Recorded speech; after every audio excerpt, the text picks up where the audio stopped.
My daughter called me from the parking lot of the restaurant where her fiancé had just proposed, her voice breaking apart with happiness. And all I could think was, something is wrong with that man. I didn't say it. I told her I was thrilled. I told her to bring him to dinner. I hung up and sat in my study for a long time, staring at the bookshelves my wife had arranged before she got sick, and I tried to talk myself out of what I felt. I am 64 years old. I spent 31 years as a federal prosecutor and then another decade running a private litigation firm in Charlotte. I have cross-examined liars for a living. I know the difference between a man who is nervous because he wants to impress you and a man who has rehearsed being nervous because he thinks it will impress you. My daughter's fiancé was the second kind. I had known it from the first dinner. I just hadn't been willing to admit it to myself because she was so happy, and she hadn't been happy in a long time. Her name is my whole world, and she has been since the November morning she was born, and the doctor laid her in my arms and she looked up at me with those dark eyes like she already knew exactly who I was. Her mother used to say she got that look from me, the serious one, the one that means I'm measuring everything. She got that from both of us. My wife passed away 3 years ago. Pancreatic cancer, 14 months from diagnosis to the end.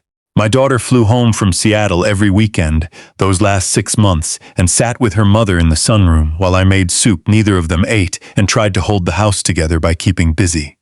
The day we lost her, my daughter and I sat on the back porch until after midnight without talking. At some point she reached over and took my hand, and I held it, and neither of us said a word. She went back to Seattle. I rattled around the house. I learned to cook properly for the first time in my life. I kept the garden the way my wife had wanted it. I called my daughter every Sunday evening and listened to her talk about her work. She manages logistics operations for a regional healthcare network, sharp mind, good instincts. And I waited for her to sound like herself again. 14 months after we lost her mother, she met someone. His name was Preston, 43 years old, financial planner with a firm in Seattle, divorced once with no children. He'd approached her at a fundraiser for a children's hospital. She said he made her laugh for the first time in months, that he was calm and steady and thoughtful, that he listened to her. She brought him to Charlotte 6 weeks later. He arrived exactly on time, carrying a bottle of bourbon that was a good label without being ostentatious. The kind of detail a man researches in advance. He shook my hand with the right amount of pressure. He complimented the house, asked about the garden, showed exactly the right amount of interest in my career without asking anything too specific. He said all the correct things about my daughter. He called her brilliant. He said she was the most grounded person he'd ever met. He was perfect, and I didn't trust a single word out of his mouth. I told myself I was being a protective father. I told myself any man would seem insufficient to me. I told myself grief had made me cynical. That 30 years of prosecuting fraud had twisted my instincts towards suspicion of people who didn't deserve it. I watched him through dinner. He never contradicted himself. He never lost the thread. Every answer dovetailed perfectly with every other answer, like a man who had built a character and memorized the notes. I've deposed enough people to know the difference between someone telling the truth and someone telling a story they've told before. Truth wanders. It loops back. It catches itself on small inconsistencies that the person waves away with embarrassment. Preston never did any of that. Preston was seamless. But my daughter was looking at me from across the table with something in her eyes I hadn't seen since before her mother got sick. Something that looked like hope. And I loved her too much to name what I was thinking. So I said I was glad she'd found someone who made her happy. I meant it. And I hated that I meant it. They dated 14 months before he proposed. She called me from the parking lot of a restaurant overlooking Puget Sound just after sunset and told me he'd gotten down on one knee with a ring that had been his grandmother's. She was crying and laughing at the same time. She asked if I was happy for her. Yes, I said. I'm happy for you. Hang up the phone. Back to the bookshelves. The feeling in my chest that I still couldn't name. The engagement party was held at our house in Charlotte. 3 weeks later, 62 people in the garden my wife had planted. Edison lights strung between the dogwood trees, the air warm for October. My daughter had organized everything herself. She had her mother's eye for detail, the right flowers, the right music, the right table linen. She looked beautiful and she looked happy. And for one evening I let myself believe I had been wrong about Preston. I almost made it through the whole night. It was close to 9 o'clock. He was giving a toast, glass raised, his voice easy and warm, saying the words you say when you want 62 people to love you. My daughter was beside him with her hand in his, smiling up at him. I was standing near the garden wall with a glass of wine I'd barely touched, watching his face while he talked. She detached from him gently, the way you do at a party when you're working the room, touching a shoulder here, accepting a hug there.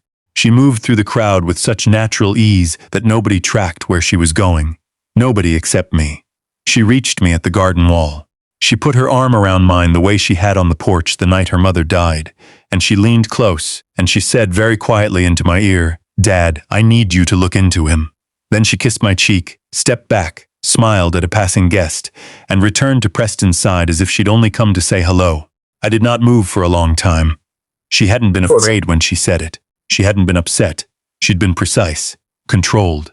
She'd chosen the moment and the words the way her mother used to choose them, carefully, without wasted syllables, because she knew I would understand exactly what she meant. I spent the next 40 minutes shaking hands and answering questions about retirement, and the whole time my mind was running through the calculus of what she'd just told me. She had seen something she couldn't tell me here, with 62 people watching, with Preston 20 feet away, something she'd been carrying alone long enough to know exactly how she wanted to hand it to me. I texted her before 7 the next morning, "Garden, whenever you're ready." She appeared in 20 minutes, barefoot, coffee in hand, her hair still loose. We walked to the far end of the garden where the roses were, the ones my wife had put in the year she was diagnosed, because she said she wanted something that would come back every spring. My daughter told me what she'd found. 3 weeks before the engagement party, she'd been at Preston's apartment and used his laptop to look something up while he was in the shower. She hadn't been snooping. It was the kind of thing you do when you trust someone. You borrow their laptop without thinking, because you're not hiding anything and you don't expect them to be hiding anything either. A spreadsheet was open. She didn't go looking for it. It was there. She saw her name in the header, her full name, her legal name, the one on her accounts, and she stopped. The spreadsheet was a financial map of our family. Real estate, investment accounts, the trust my wife and I had set up for her years ago. Values listed out to the decimal. A column labeled access mechanisms that outline co-trustee arrangements, joint account procedures, the legal instruments that would let someone with the right signatures move money quickly. A column labeled optimal window that described a 30-day period following a marriage certificate filing, during which transfers could be executed before most financial institutions would flag unusual activity. She heard the shower turn off. She closed the laptop. She went to the bathroom and locked the door. For 3 weeks, she looked for the innocent version of what she'd seen. She tried to tell herself he was being thorough, planning for their financial future. She tried to tell herself she was being paranoid. But the phrase optimal window doesn't appear in a document someone is writing for their own benefit. That phrase is written by someone planning to take something that isn't theirs. She'd been watching me watch him for the last 3 weeks, waiting to see if I saw it too. I didn't tell her what I thought I'd been seeing since the first dinner. I just said, "You did the right thing coming to me. You did everything right. Now let me do my part." She asked if she had to keep pretending. I said yes, and I'm sorry, and I know what that costs you, and we won't do it one day longer than we have to. She nodded. She looked back toward the house where Preston was still sleeping in the guest room, and she nodded, and I watched her put something away inside herself. The part that had been hoping she was wrong, and I thought about how strong she was and how much it cost her to be that strong. The first call I made was to my former colleague Anita, who had been a federal judge for 8 years after we worked together at the U.S. Attorney's Office. She listened without interrupting and then said, "Call Dex. He's the best at this." Dexter was a forensic investigator I'd used 3 times during my prosecution years, quiet and methodical, the kind of man who charged a lot and was worth every cent. I reached him by noon. I gave him what I had. Preston Wolf, 43, Seattle, financial planner. 1 documented marriage, ended in divorce 6 years ago. I need to know who he actually is. Dexter said he'd call me in a week. Preston stayed through Sunday.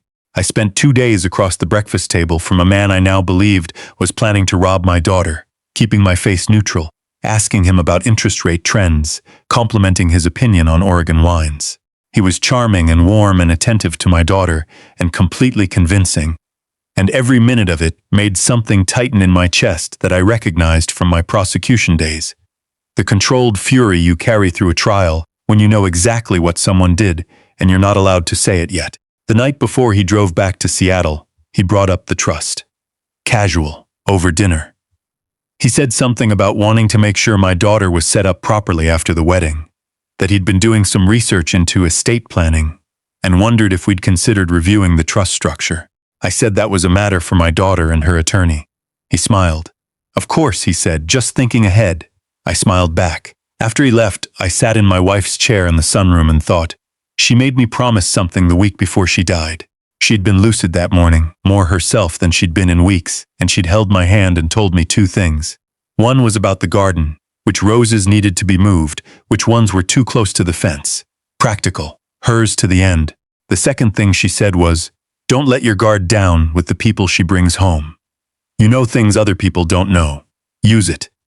I had thought she was talking generally, about the future, about some abstract worry a mother carries about the daughter she's leaving behind. She was telling me something specific. She had always been 3 steps ahead of me. Dexter called on day 6. I was in the sunroom, early morning, the garden's still gray outside. He said, you need to sit down for this one.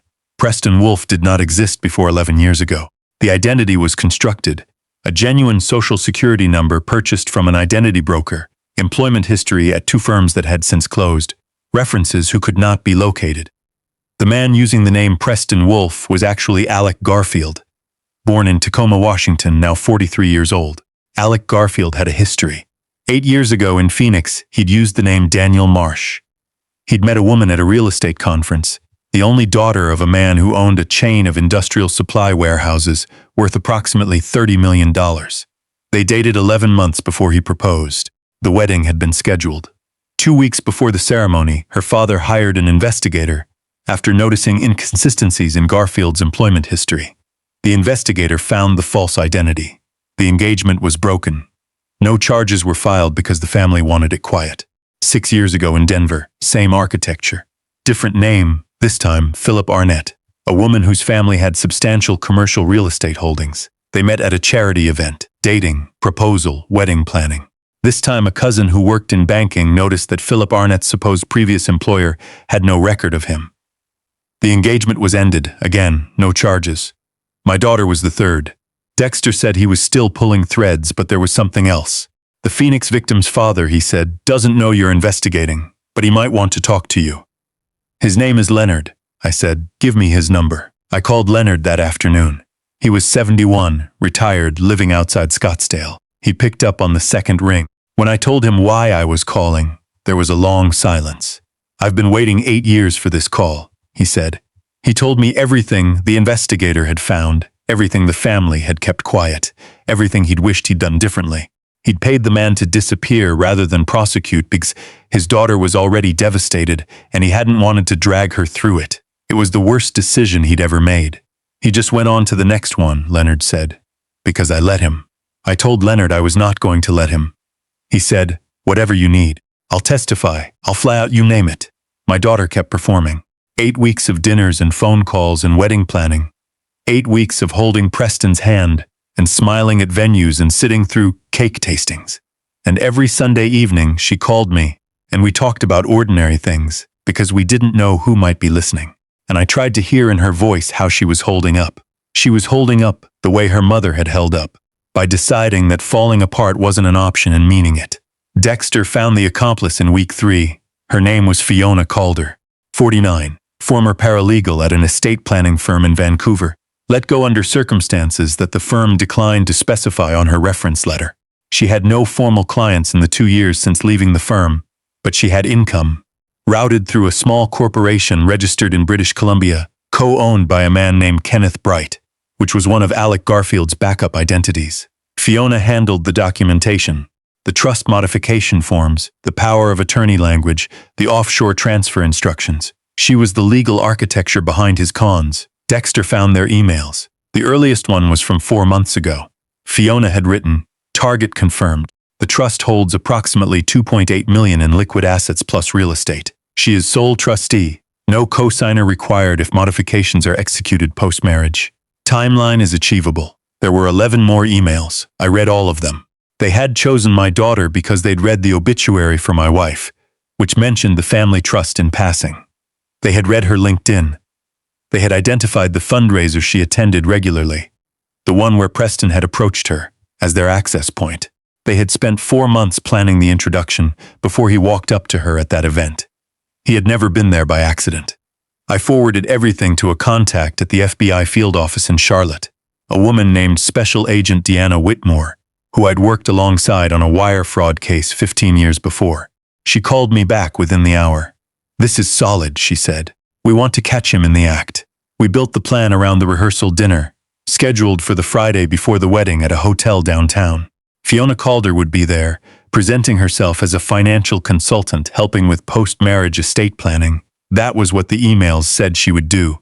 She would have the documents. My daughter would be asked to sign. The moment of signing was when we would move. I would wear a recorder. Deanna would have agents at the hotel. When I had what we needed on tape, I would send one text. My daughter knew the plan. She had approved every step. The morning before the rehearsal dinner, I found her in the kitchen making coffee and staring at the wall with that look she'd had since she was 12. The one that meant she was doing math in her head. "One more day," I said. "I know," she said. "You don't have to say anything to him tonight. You just have to get through dinner." She turned and looked at me. "I've been getting through this for 8 weeks, Dad. I can get through one more dinner." I know you can. I just wanted to say it out loud." She set down her mug and hugged me the way she had when she was small, arms all the way around, her chin on my shoulder. I held on to her and thought about her mother, and thought about the night she was born, and thought about all the years between. "He picked the wrong family," she said into my shoulder. "Yeah," I said. "He did. The rehearsal dinner, the hotel ballroom, 40 guests, warm light, the kind of event designed to make you believe in the future. Preston was at ease, gracious, shaking hands with people he'd met twice, and remembering their names, laughing at the right moments, building exactly the impression he'd been building for 14 months. Fiona Calder was at the table by the window, introduced to my daughter as a financial planning consultant. Preston had brought in as a gift, a wedding present, he'd called it, someone to help them set up their joint financial structure on the right footing. My daughter had thanked her warmly and shaken her hand, and she had not looked at me, because she knew I was watching, and she didn't want to give anything away. I worked my way across the room. Old habit from trial work. You build toward what you need. You don't lunge for it. I spoke to Fiona Calder for 12 minutes near the bar before the dinner seating. I asked about her firm. I asked what services she typically provided for newlyweds. I let her explain in her own words that she'd been brought in to review my daughter's trust structure and make sure it was optimized for a married couple's needs. I asked a few questions that led her toward specifics she didn't realize were specific. The recorder was running. After dinner, Preston excused himself. Text from my daughter, 3 words, "He's with her." I found them in the corridor near the elevators, talking in low voices. Fiona had a folder. Preston was reviewing something in it, his pen moving, a practiced ease in his posture that told me he'd done this part before. I stepped around the corner. The expression that crossed Preston's face lasted less than half a second before he controlled it. But I've spent 30 years reading faces in courtrooms. I saw it. "Graham," he said, and smiled. "Just finishing up some paperwork." I looked at the folder. I looked at him. I said, "I know who you are, Alec." The smile didn't move, but his eyes did. "I don't know what you..." "Alec Garfield," I said. "Born 1982, Tacoma, Daniel Marsh, Phoenix 2016. Philip Arnett, Denver 2018. And now Preston Wolfe here with my daughter." He was still for 1 second. Then he looked at Fiona. Then he looked back at me. And the performance dropped. Not all at once. It peeled away in layers, the warmth going first, then the ease, and what was underneath was something cold and calculating. And underneath that, something that had been very angry for a very long time. "You have no idea," he started. "I have everything," I said. "The emails, the shell company, Leonard's testimony from Phoenix, and 14 minutes of you and her talking on tape." I sent the text. Deanna came through the lobby door with 2 agents 40 seconds later. She identified herself, stated the charges, wire fraud, identity theft, conspiracy. Fiona stood very still and said nothing. Preston looked at me one more time before they turned him toward the lobby, and I will say this. I looked back. He went to federal arraignment the next morning. Fiona Calder was processed separately. Leonard flew in from Scottsdale. He hadn't asked me to call him when it happened, but I had anyway, and he'd booked a flight within the hour. He sat in the gallery at the arraignment and watched Alec Garfield stand before a federal magistrate and hear the charges read against him. Afterward, Leonard and I had coffee near the courthouse. He was a quiet man, not given to speeches. He stirred his coffee for a while. My daughter is doing well now, he said finally. She married someone good, 2 kids. But she still flinches sometimes when she talks about it. I told him I thought she would be okay. They always carry it, he said. That's the part people don't tell you. My daughter spent the week after the arrest at the house in Charlotte. She didn't talk much at first. She walked the garden in the mornings. She slept long hours. She sat with me in the evenings and let me make the soups and stews I'd learned to cook after her mother died. And gradually, over a few days, she started to talk. She talked about what it had been like to perform for 8 weeks. The specific cost of letting him hold her hand, kiss her, tell her he loved her, while knowing what she knew. The way she had trained herself to respond to him normally, to laugh at the right moments, to not flinch. The same way I'd trained myself in courtrooms, she said, and I thought, she got that from both of us. She talked about the engagement party. The moment she'd come to find me at the garden wall, how she'd spent the whole party deciding when and how to do it, running the timing in her head like an operation. She talked about her mother. Mom would have known, she said one evening. She would have seen it at the first dinner. Your mother saw everything, I said. She would have found a way to tell you without me having to. Maybe, I said, but you found a way. You handled it. And you handled 8 weeks of it afterward, which I don't know if I could have done. She was quiet for a moment. I kept thinking about what she would have done if it were reversed, she said. If you were the one in trouble, she wouldn't have fallen apart. She would have stayed in the room and fixed it. Yeah, I said. That's exactly what she would have done. So that's what I did. 6 months later, the federal case moved toward trial. Alec Garfield's public defender entered a guilty plea in exchange for a reduced sentence. 12 years, federal, no early release on the fraud and identity charges. Fiona Calder pleaded to 4 counts and received 6 years. Leonard's testimony as a prior victim was entered into the record and ensured the sentence carried the weight it should have. My daughter returned to Seattle. She threw herself into her work, the way she always does when she needs to find solid ground. She adopted a dog, a large, ungainly yellow lab she named after an old character from a book her mother used to read her. She started running again. She called me every Sunday evening, same as always. Around the 4-month mark, she mentioned a man from her office. Casually, the way you mention something you're trying not to care too much about yet. An environmental consultant she worked with on a project. She said he was funny and low-key and didn't try to impress anybody. I waited. A month later, she asked if she could bring him to Charlotte for Christmas. I said yes. I said I was looking forward to it. I did not call Dexter. I want to be clear about that. I thought about it for a day, and then I decided that there is a difference between vigilance and suspicion, and my daughter had earned the right to bring someone home without her father running a background check. I would pay attention. I would trust my instincts. If something felt wrong, I would say so. He came for 3 days. His name was a simple name, the kind that doesn't try to impress you either.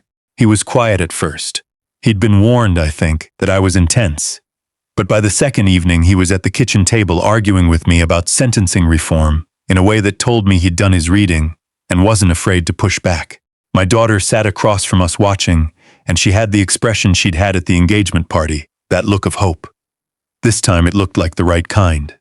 Christmas morning, I walked the garden alone before anyone else was awake. The roses had been cut back for winter, the branches bare, but I know what they'll do in spring. My wife showed me the year she planted them. They come back bigger. They always come back bigger. I stood there in the cold and quiet and talked to her the way I do sometimes. I told her what had happened, the whole of it. Preston and the 8 weeks and the arrest and the federal courthouse and Len flanking in from Scottsdale and our daughter standing in this garden telling me she'd done what her mother would have done. I told her that our daughter was okay, that she was going to be okay. The light came up over the fence and touched the bare canes of the roses, and I stood there until I was too cold to stand there anymore. And then I went inside and made coffee and set the table for 3, and I waited for my family to wake up.